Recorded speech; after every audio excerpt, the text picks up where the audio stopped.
سلام سلام فتوات كورانن أما العالم تركو نيشانا لي بيتساب كمي تخوانو كل سلام እግዚአብሔር ይመስገን بوغني سلامي نسخاتكم ون ببزلكم و سلامكم بزح ترفتو للي بعلتم ولا تسفايا انكو عدما ناشانا لي بسلام مزاخم دق عبيت وي معري نيلو معنتي فيديو زخون كعني بليز بلا فيديو يحزلكم مزيني خقرا من قدي وعلي كاريكم يا كأخعني حنتي حدا بك أنا ما خرج النجار نهمو كبرات حواتي مخرجهم لقيس اللي مالتي متس سوشيال ميديا مالتيو جود أوني طعام أوني جن سوشيال ميديا أنا كنت أمكلخو زجود أن النجار يلن سوشيال ميديا نعيه بدعمي دائما مكنياتهم نسخاتكم تمثلوا كبرات حواتي نسخاتكم تمثلوا أحواتي نسخاتكم تمثلوا تخاتعتلتي سلازفرقو استقول آخر النقرين لنسو سوشيال ميديا نعيه دائما يوم على السوشيال ميديا سريح خاقن زوتو أتولو بتشاي خانا سوشيال ميديا بزح تشجر كمسل تفتحلو حاجز كمسل تكافلو بتشاي نعيه سوشيال ميديا بتصبقوا قلنا زريو مالتينا كبرات حواتي نزيد ما حنت مخري كذا مخرنا مزيز النيخو كان هيو تمكرهم زوسركم مخوني خير ويك عاني نعخاتكم زي مسهلكم نجار كتكافلني مالتيو سلازم نستمتعيو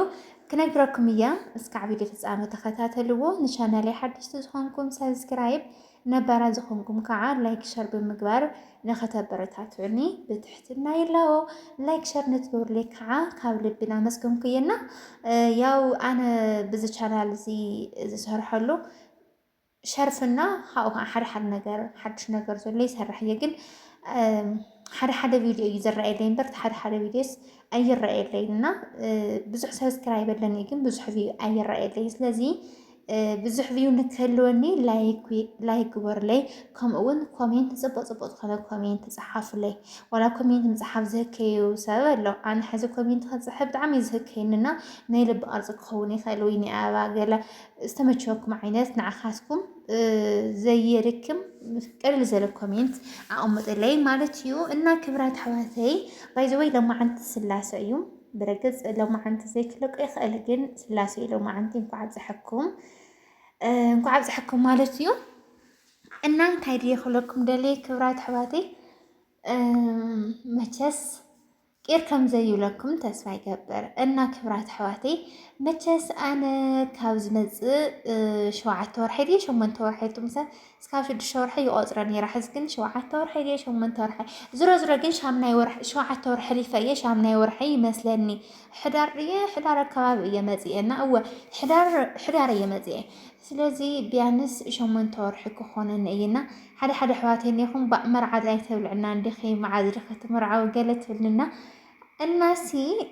أهيوتي انتايدي زمهار رقع بيت وينتايتو مهيرس كمزي حدارك بحال كل حدا سب بتعمي يسخوده حدا سب دمو بقى نورمال نجار كم نورمال نجار يزوري إنه أنا كنت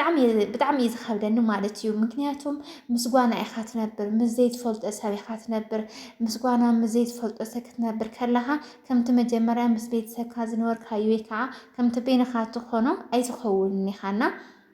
نايتسهل صباي حليخا نايت مسخاز نبر بعد حداركا بتشاقن ندعي رقع بيت واي حدار زدوركم مسكي كبيتي ويس دحناي قلنا عيي بتعمي سماي كويني زرعي نزل حدار مقار والتي أنا رقع بيت واي أنا رمونت هايديو كميم يخلكم بقى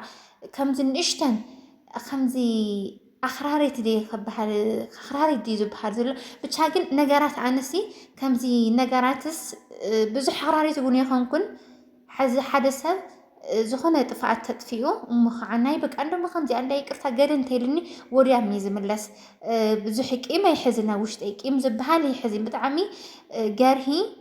بسرحي حيالية بسرحي جوزية شللت النتي فلتي جندما جره الناس لو الناس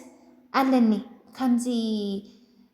تايم يخلكم بقى اسكي كميت مزنا عايز رزرو أكمين تصحفوا لي مالتي إن لكن أنا حدا نجارات هتأذبر لهم نجارات هلو حزي حدا ركب بحال بقى أنا كم حدا لك حاسو خلهم مالتي حدا ركب بحال حدا أبقت أرندي عبي ምንም ዓይነት ሃይማኖት ኣይፈልጥ ነይረ ክርስቲያን ምዃነይ ብቻ ዝፈልጥ ነይረ እምበር ብዛዕባ ክርስቲያን እንታይ ሕግታት ኣሎ ምናምን ኣይፈልጥ ነይረ ስለዚ ናይ ክርስቲያን ሕግታዊ ከዓኒ እምነተይ ክፈልጥን ኣብ እምነተይ ክጸንዕን ዝገበረኒ እንታይ እዩ ኣብ ስደት ከይደ እዩ ማለት እዩ ኣብ ስደት ብጣዕሚ ብዙሕ ነገር ተማሂረና ሓዳር ክበሃል ከሎ ዘውልካ ከም ዘይእቶ ሓዳር ክበሃል ከሎ በቃ ብጣዕሚ ክቡር ከም ዝኾነ ሓደ ሰብ ባይዘወይ ሓደ ሰብ ክብሪ ማለት ሓደ ሰብ ከቢሩ ዝነብረሉ እሲ ሓዳር እዩ በቃ ሓዳር ክብሪ እዩ ከመይ የሚያገልጸልኩም በቃ ሓዳር ኣብ ወዲ ሰብ ክብሪ ዘለዎ እዩና ብቻ ግን ሓዳር ጽቡቕ እዩ ስለዚ ክብራት ሓቲታ ያኽለኩም ደሊ ኣነ ሓዳር ሓደ ሰብ ሓዳር ገብርቶ ኮይኑሲ ብመጀመርያ ልክዕ ብቲ ሃይማኖተይ ክኸርቶ ኮይነ ማለት እዩ ኣኽራሪት እየ ዋላ እኳ ነገራት ከም ነገራቶም ንኸይዶም ግን ድማ ሓደ ነገራት እኔው ሸለል ዘይብሎም ነገራት እኔውና ሕዚ ኣብ ሓዳር ተመፂኹም ብቻ ንድዒ ኣነስ ከመይ ገይረ ክዛረበኩም ይቅርታ ግን ማለት እዩ ሓዳር ክግበር ከሎ ሓሲብካ ኣስተንቲንካ ተኣትወሉ እሞ ልክዕ ከም ሃይማኖትና ወይ ብቅዱስ ቁርባን ትምርዖ ናተይ እምነት ወይ ከዓ ናተይ ሓሳብ ወይ ከዓ ናተይ ርድኢት እዩና ብቅዱስ ቁርባን ትምርዖ ተኺልካ ብተኽሊል ኣይኮነን ደሞ ብቅዱስ ቁርባን ትምርዖ ካብኡ ግን በቃ ሓቢርካ እቲ በዓል ሓዳርካ እውን ኣብ ችግርካ ንሓጎስካ ንስኻ ክኸውን ኣለዎ ንስኻ እውን ከምኡ ማለት ተራ እስካዕ ሂወት ፍጻመ ሓቢርካ ንኽትዘልቕ ሓዳር ማለት ንዓይ ናተይ ርድኢት ናተይ እምነት እዚ እዩ ማለት እዩ ሓደ ሰብ ደሞ እኒሆ ባይ ድሓን ደሞ ንእገለ ተመርዖማ እንታይ ተተመችኪ ተመችኪ ተመችን ከዓ ትጥንጥን እዮ እንታይ ወዲ ደይሰኣኒ ገለ ዝብል ከዓኒት ይሰማዕ ማለት እዩና እንታይ ክብለኩም ደሊ ኣሕዋተይ ቤተሰበይ ብጣዕሚ እዮም ዝጨቆጨቆኒ ብጣዕሚ ማለት እዩ ብጣዕሚ እዮም ዝጨቆጨቆኒ እዚ ትምርዓዊ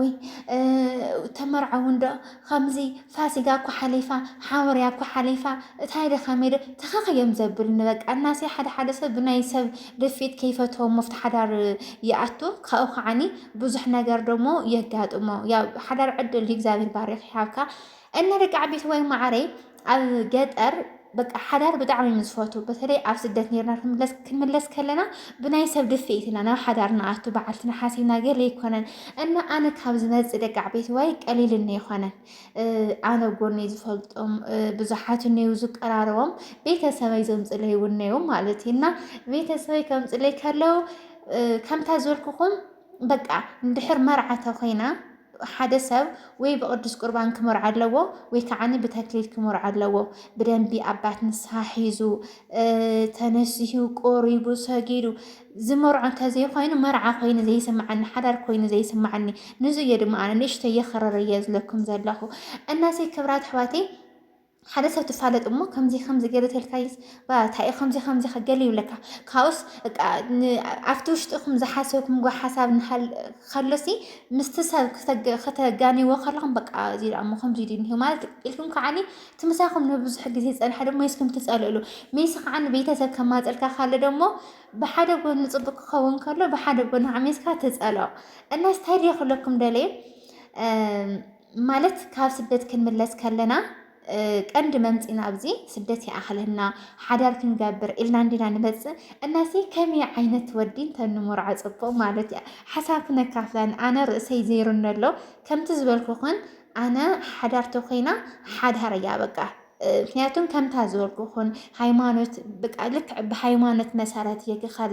ዝደሊ ደቂ ዓበይቲ ወይ ማዕሪና ስለዚ ቤተሰብ ብጣዕሚ እዮም ዝጨቆጨቁኒ ገለ ተመርዓዊ ገለኩ ከምዚ ኢልና ገለኩ ከምዚ እናሲ ክብራት ኣሕዋተይ ኣነስ ከምቲ ዝኾነለይ ዘይኮነ ብቲ ኣነ ዝሓረኸዎ ወዲ ብቶም ኣነ ዝፈተኸዎም ወዲ ወይ ከዓ በባየይ ብጎኒ ዘሎ ኣነ ዝፈልጦም ዶ ክምርዖ ወይስ ቤተሰብ ዘምፀለይ እንታይ ተመኽረኒ ክብራት ኣሕዋተይ ንምባር ኢሎም ማዓንትና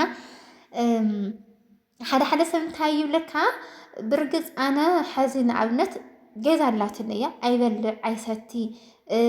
ኢለ ዘስራሕዋ ገዛ ኣላትኒ ማለት ገዛ ንሳ ከም እግዚኣብሔር ፍቃድ ኮይና ተሰሪሓ እምበር ትርፊ ገንዘብ ረኺበ ገዛ የስራሕኹን ብዙሕ ብችግርን በቃ ብዙሕ ነገር ሓሊፈ እየ ስርሐ እያ ብብዙሕ ነገር ችግር ሓሊፈ ስርሐ እያ ግን እቲ ችግር ንሱ ሓሊፉ ሕማቕን ፅቡቕን ሓሊፉ ኣብ መጨረሻ ኣነ ከምዚ ኢለ በቃ ብሂወት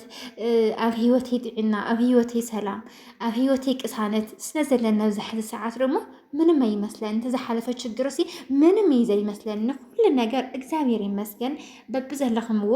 ወላ እንደ አትኾነሲ ንአምላኩም አመስግኑ ንወላዲስ አምላክ አመስግንዋ ምክንያቱም እግዚአብሔር ንዓና ዝገብረልና ብዙሕ ነገር ግን መብዛሕትና ነማረግ ገለ መሓዛይኩም ዝገርስ ኣነ ከም ዘይግበርኩ ታየ ኮይነ ባባ ገለ ኣነ ስተዕድለ ገለ ንብል ንፈጣሪና ወላ ሓንቲ መዓልቲ ከይነ ማረሮ ባይዘወይ ካብ ምምራር ተምፀ ነገር ይብልካ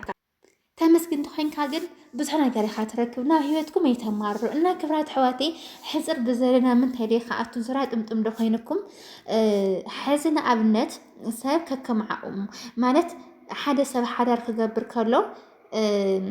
ኣነ ሕዚ ሓዳር ክገብር ከለኹሲ እንታይ ዓይነት ሰብ ብኢኮኖሚ እየ ዝብለኩም ያ ብዛዕባ ሃይማኖት ዓንቶ ነግረኩም ኣነ ብዛዕባ ሃይማኖት ዘለዎ ኣብ ሓዳር ፅኑዕ በቃ ንወዲ ሰብ ዝኽብር ፈሪሃ እግዚአብሔር ዘለዎ ከምታ ዘልኩኩም ወይ ብቅዱስ ቁርባን ወይ ከዓ በተክሊል ዝምርዕ ተዘይኮይኑ ስእልካ ወለም ዘለም ይፈቱን ኣነ ብሃይማኖቴ ነገረኩም እየ ብኢኮኖሚኻ እንታይ ዓይነት ሰብ ትደልዩ ዘለዎ ገንዘብ ማለት ኣብ ሓዳር ከቢል እዩ ኣነ ብሓዳር ዝኣምን ብርግፅ ኣነ ነገረኩም እየ ታገዛ ብርግፅ እንደምንም ኢላ ስሪሕ እግዚአብሔር ይመስገን ግን ምንም ዓይነት ገንዘብ ግን የብለይን ሓዘሲ ኣነ ገንዘብ ስለዘይብለይ ገንዘብ ንዘይብሉ ድ ክመርዓ ዘለኒ ወይስ ገንዘብ ንዘለዎ እናሲ ኣብ ሂወትና ሓደ ሰብ ክንመርዓ ከለናሲ ሓደ ሰብ እንታይ ንብል ማለት እዩ እንታይ ችግር ነው ሓቢርና ንዓቢ ገለ ንብል ደቂ ዓበይቲ ወይ እሕና እኮ ዓቢና እኮ ኢና በቃ ሓቢርና ክንዓቢ ዝበሃል ነገርስ ከመ እዩ ንገሩኒ ሓቢርና ክንዓቢ ንበሃለሲ ደቂ ኣንስትዮ ኣሕዋተይ ኣብ ስደት ክንደይ ወረድ ኣሕሊፍክን ተጎዲእኽን ሰሪሕኽን ብዙሕ ነገር ብቁልዕነት ከይድክን ብስራሕ ኢኽን ሓሊፍክን እና መፂእኽን ኣብዚ ምንም ዓይነት ገንዘብ ዘይብሉ ወዲ ተመሪዕኽን ወይ ከዓ ምንም ዓይነት ስራሕ ዘይብሉ ወዲ ተመሪዕኽንሲ እንታይ እዩ ክቅልበክን እንታይ እዩ ክገብረልክን እስኪ ንገራኒ ሓደ ሰብሲ ከምኡ እዩ ዝለካ እንታይ ችግር ነው ሓቢርኩም ወላሲ ምንም ዘይብሉ መፂእ ክጥይቃካ ከለማ ሓቢርና ንዓቢ ገለ ሓቢርና ንሰርሕ ይብለካ ሽብል እንታይ ኢኻ ክትሰርሕ እንተልካዮ ቋሚ ስራሕ እንተልዩ ወይ ከዓ ናይ ባዕሉ ሃፍቲ ሓደፍደፍ ዝብል ተኾይኑ ችግር የብሉን ግን በቃ ምንም ነገር ዘይብሉ መፂእ ይጥይቕካ ሞ ሓቢርና ንዓቢ ይብለካ እናሲ ኣብዚ ኣስኪ ዝኾነ ስታየት ሃባኑ ማለት እዩ ማለት ኣነ ክብሎ ዝፈቱ እንታይ ድዩ ደቂ ተባዕትዮ ኣሕዋተይ ቂራ ይበልኩም ግን ግዴታ እዩ ስእነት የፈላለዩ ስእነት ብዙሕ ነገር እዩ ዘጋጭካ ስእነት ሓዳር እውን የፋትሕ እዩ ማለት እዩ ስእነት ንክትረክብ ኢልካ ሓዳር ገዲፍካ ንስደት ትኸይድ ሓዳር ገዲፍካ ማለት ክትረክብ ኢልካ ናብ ካልእ ነገር ተኣቱ እናሲ ናብ ሓዳር ተኣቱ ከለካ ገንዘብ ንዘለዎ ሰብ ዶ ወይስ ገንዘብ ንዘይብሉ እስኪ ኣብዚኣ እንታይ ችግር ነው ወንሱ ይሃልዎ ኣነ በቃ ከምዚ ንሄን ገለ ዲኻ ትብልስ ወይስ ንዘለዎ ሰቢኻ ክትመርዖ ዘለካ ኣብዚኣ ሓሳብ ርእይቶ ክነቐምጥ ኣለ ኣነ ኣብዚኣ ብጣዕሚ ምስ ቤተሰብ ዝጨቃጨቕ ማለት እዩ ሓቢርኩም ተሓውዩ ይሰርሕ እንድዩ ገለ እናበሉ ኣነ ብርግፅ ወይ መኪና ወይ ገዛ ወይ ከዓ ክንድዚ ሚሊዮናት ዘለዎ እየ ዝደላ አይወልኩን ግን ደሞ ደቂ ዓበይቲ ወይ ማዕረ